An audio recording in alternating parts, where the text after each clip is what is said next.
આણંદ શહેરમાં શાસ્ત્રીબાગ ખાતે આજે આશા વર્કર બહેનો દ્વારા આજે હડતાલ કરવામાં આવી છે। ચાલો જાણીએ તેમની પાસેથી કયા કારણોને લઈને આજે હડતાલ કરવામાં આવી છે।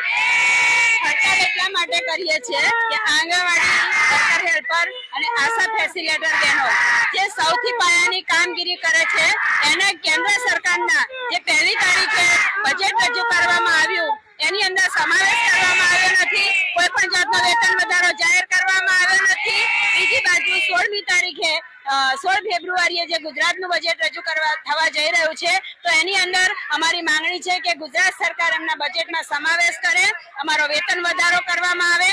કેન્દ્ર સરકારે 2018 પછી કામગીરી ઢગલો આપી છે પણ એક પણ રૂપિયો વેતન વધારો જાહેર કર્યો નથી। આ બજેટમાં પણ બહેનોને આશા હતી કે કંઈક આપશે પણ સરકાર જે આશા હતી એ સાવ ઠગારી નીકળી છે। એટલા માટે બહેનો આજે રોડ પર આવી છે અને હજુ પણ જો અમારી માંગણી નહીં સંતોષાય, હજી પણ બજેટની અંદર જો અમારો સમાવેશ કરવામાં નહીં આવે તો આગામી સમયમાં ઉગ્ર આંદોલન શરૂ કરવામાં આવશે।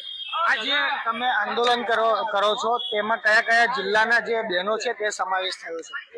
આજે જે આંદોલન છે આખા ગુજરાતની અંદર છે।